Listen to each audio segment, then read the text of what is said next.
أنا يا صاحي كي تستريح وبث. بسم اللہ الرحمن الرحیم. الحمدللہ آج ہمارے 29 پارے مکمل ہو گئے. 29ویں پارے میں 11 صورتیں، سورہ ملک سے سورہ مرسلات تک 11 صورتیں ہیں، 22 رکوع. سب سے پہلی صورت سورہ ملک کی تو فضیلت سب کو پتہ ہے کہ جو شخص ہر رات میں سورہ ملک، سورہ تبارک الذی پڑھے گا تو وہ عذاب قبر سے محفوظ رہے گا. ایک حدیث شریف میں ہے کہ جو شخص ہر رات میں تبارک الذی پڑھے گا تو یہ صورت مرنے کے بعد پرندے کی مانند اس کے اوپر اپنے پر پھیلا دے گی اور اللہ سے مطالبہ کرے گی کہ اللہ اس کی مغفرت فرما، اگر میں تیری کتاب میں ہوں تو اس کو بخش دے. تو اللہ رب العزت پھر اس کی مغفرت فرما دیتے ہیں. 29ویں پارے میں بہت سارے مضامین ہیں، جن میں سے 3 واقعات ہیں اور ایک اہم بات آپ کے سامنے رکھنا ہے. سب سے پہلا واقعہ تو بنی اسرائیل کے باغ والوں کا واقعہ ہے. بنی اسرائیل میں ایک نیک شخص تھا، وہ اپنے باغ کی پیداوار کی اس طرح تقسیم کرتا تھا کہ باغ کی جتنی بھی پیداوار ہوتی تھی اس کے 3 حصے کرتا تھا. ایک حصہ وہ پورا اٹھا کے اللہ کے لیے دے دیتا تھا، 33% پورا اللہ کے لیے دے دیتا تھا. دوسرے حصے کو وہ اس باغ میں لگا دیتا تھا اگلے سال کی پیداوار کے لیے، اور تیسرا حصہ جو ہوتا تھا وہ اپنے سال بھر کے اخراجات اور خرچ کے لیے رکھ لیا کرتا تھا. اس کے 3 بیٹے تھے. جب یہ فوت ہونے لگا تو اس نے اپنے بیٹوں کو بلایا اور بلا کر کہا کہ دیکھو میں اس ترتیب سے خرچ کرتا ہوں تو تم بھی اسی ترتیب سے خرچ کرنا. جب باپ کا انتقال ہو گیا، فصل پکی ہوئی تھی، تو اس کے بیٹوں نے کہا کہ نعوذ باللہ ہمارا باپ تو بے وقوف تھا، وہ اتنا مال اٹھا کے دے دیتا، اتنا مال اٹھا کے غریبوں میں بانٹ دیتا تھا، یہ تو انتہائی بے وقوفی کی بات ہے. ہم ایسا نہیں کریں گے، ہم اپنی مرضی سے تک ضرورت ہوگی تو دیں گے، نہیں تو نہیں دیں گے. اور پھر انہوں نے جو آپس میں طے کیا کہ جو فلاں تاریخوں میں غربا مساکین آتے ہیں لینے کے لیے، ان کے آنے سے پہلے فصل کاٹ لو، تاکہ جب وہ لوگ آئیں تو ان کو یہ بتائیں گے کہ اس دفعہ پیداوار نہیں ہوئی، اس دفعہ فصل اتنی اچھی نہیں ہوئی. اور پھر انہوں نے ان کی آنے کی تاریخوں سے پہلے ایک تاریخ مقرر کی کہ فلاں دن صبح اندھیرے میں جا کر جو ہے وہ فصل کو ہم کاٹ لیں گے. رات کے وقت میں اللہ کی طرف سے سرخ آندھی آئی، ان کے باغ میں آگ لگ گئی اور پورا باغ جل کے ختم ہو گیا. جب صبح کے وقت یہ پہنچے تو جگہ جگہ سے دھواں اٹھ رہا تھا، باغ جلا ہوا تھا، راکھ ہوا پڑا. تو یہ سمجھے کہ شاید ہم راستہ بھول گئے. پھر علامات دیکھ کر انہیں سمجھ میں آیا کہ نہیں، یہ تو ہمارا ہی باغ ہے. اور پھر انہیں تنبیہ ہوئی اور انہوں نے توبہ کی، اور انہوں نے اللہ پاک سے توبہ کی کہ ہم انشاءاللہ اپنے باپ کے طریقے سے ہی اللہ کے لیے خرچ کیا کریں گے. پھر دوبارہ سے انہوں نے اس باغ میں محنت کی، اللہ نے اس کو دوبارہ سے زندہ کر دیا اور وہ باغ پہ اسی طرح خرچ کرتے رہے. تو یہ ایک بہت عمدہ ترتیب ہے کہ ہم جتنا کمائیں اس کا 1/3 اللہ کے لیے لگا دیں. یہ بہت اعلیٰ ترتیب، یہ اتنی پسندیدہ ہے اللہ کو، اتنی پسند ہے یہ ترتیب کہ اللہ نے اس کا ذکر قرآن میں فرمایا.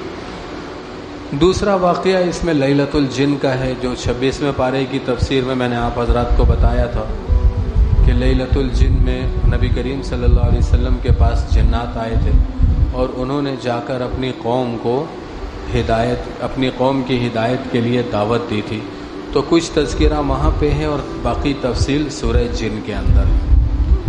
اسی طرح جو ہے اللہ رب العزت نے اس کے اندر ایک اہم بات ارشاد فرمائی کہ وَأَنَّ الْمَسَاجِدَ لِلَّهِ فَلَا تَدْعُوا مَعَ اللَّهِ أَحَدًا. مساجد اللہ کے گھر ہیں، مسجدوں میں اللہ کے غیر کا تذکرہ نہیں ہونا چاہیے، اللہ کے غیر سے مانگنا نہیں چاہیے، خرید و فروخت نہیں ہونا چاہیے، دنیاوی معاملات مساجد میں نہیں ہونا چاہیے. تیسرا واقعہ جو ہے اس سے پہلے سورہ مزمل میں خاص مضمون ہے. وہ خاص مضمون یہ ہے کہ ہم قرآن مجید کی تلاوت کس ترتیب سے کریں، کتنا پڑھیں روزانہ، قرآن کتنا پڑھیں.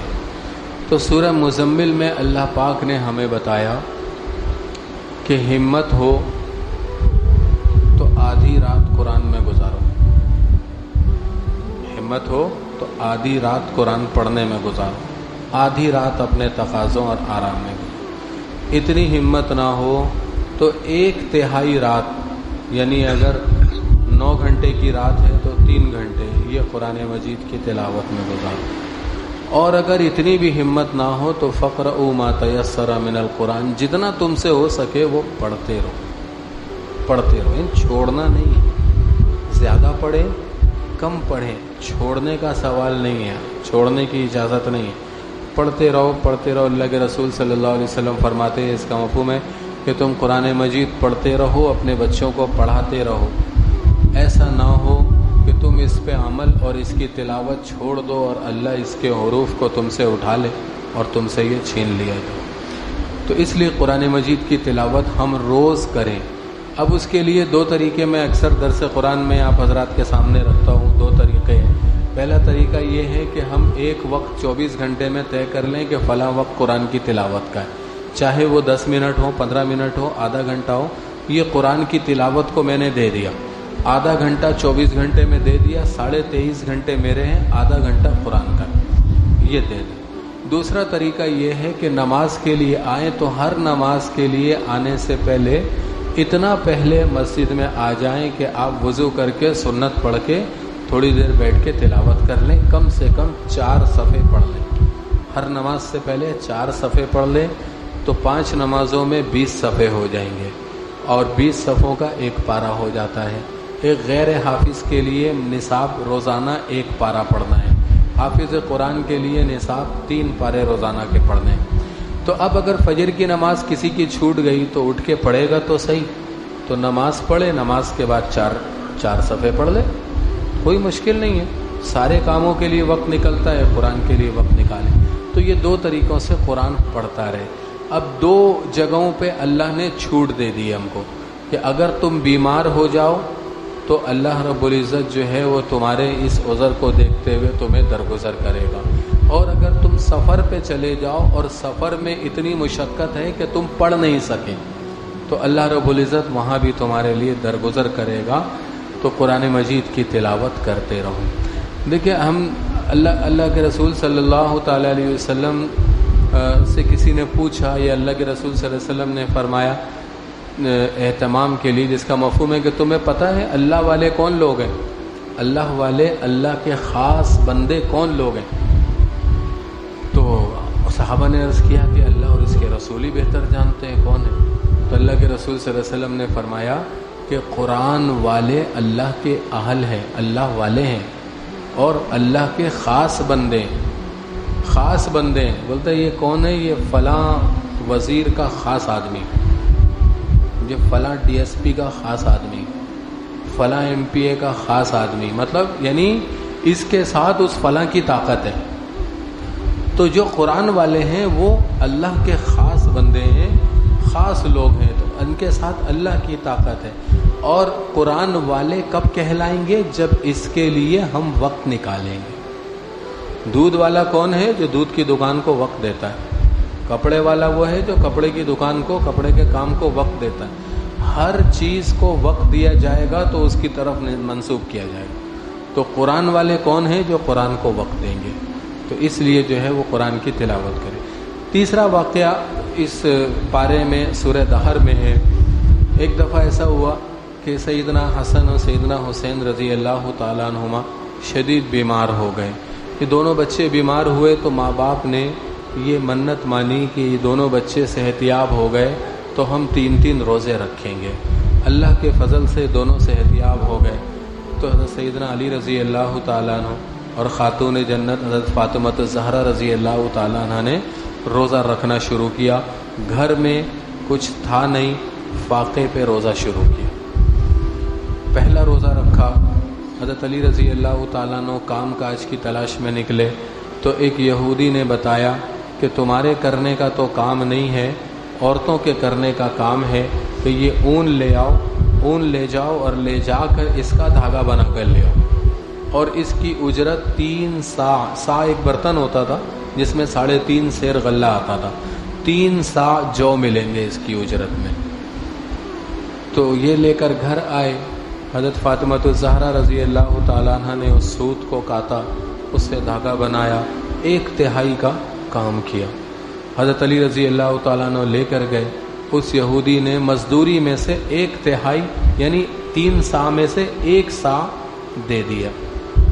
یہ اتنے جو لے کر واپس آئے اور آ کر جو ہے گھر میں حوالے کیا، تو جو ان کے خادمہ تھی فضہ، اس نے جو ہے اس جو کو پیسا، آٹا بنایا، اس کی 5 روٹیاں پکائیں، 1 روٹی حضرت علی کے لیے، 1 روٹی حضرت فاطمہ رضی اللہ تعالیٰ عنہما کے لیے، اور 2 روٹی حسنین رضی اللہ تعالیٰ عنہما کے لیے، اور 1 روٹی اپنے لیے۔ 5 روٹی بنائی۔ مغرب ہوئی، روزہ کھولا، رسول اللہ صلی اللہ علیہ وسلم کے پیچھے نماز پڑھی، اور پھر گھر واپس آئے، اور آ کر سب گھر والے کھانے کے لیے بیٹھے تھے کہ ایک مسکین نے آواز لگائی کہ اے اللہ کے رسول کے گھر والوں، میں بہت پریشان ہوں، میرے گھر میں فقر و فاقہ ہے، تنگ دستی ہے، غربت ہے، کچھ میری مدد کرو۔ تو یہ انہوں نے آپس میں ایک دوسرے کی طرف دیکھا، اور پھر وہ 5 روٹیاں اٹھا کر اس مسکین کے حوالے کر دیں۔ پہلے بھی فاقہ تھا، دن بھر کا روزہ تھا، اور اب یہ روٹیاں بھی اٹھا کے دیں۔ پھر اگلے دن کا روزہ اسی طرح پانی پی کے شروع ہو گیا۔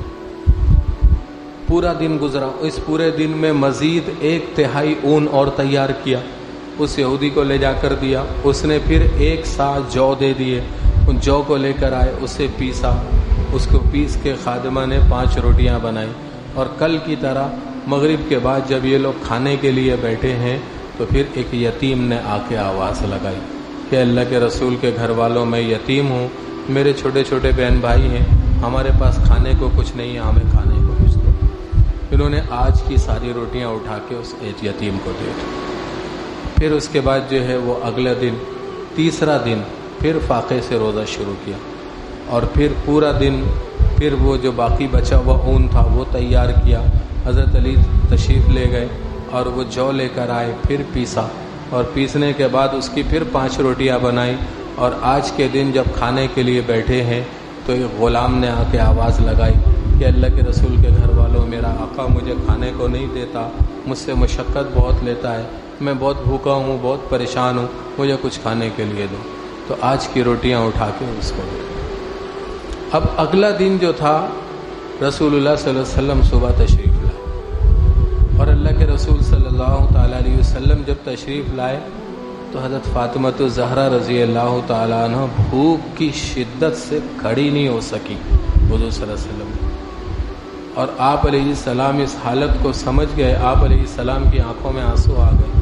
پھر سورہ دہر کی آیتیں نازل ہوئی، اور اللہ نے فرمایا وَيُطْعِمُونَ الطَّعَامَ عَلَىٰ حُبِّهِ مِسْكِينًا وَيَتِيمًا وَأَسِيرًا، یہ اللہ کی محبت میں اپنا کھانا مسکینوں کو، یتیموں کو، غلاموں کو کھلا دیتے ہیں، اور یہ نہیں کہتے کہ تم ہمیں شکریہ ہی ادا کر دو۔ عبدی بولتا نا یار اتنا کیا، اگلے نے شکریہ نہیں ادا کیا، کیا ہم تم سے شکریہ بھی نہیں چاہتے؟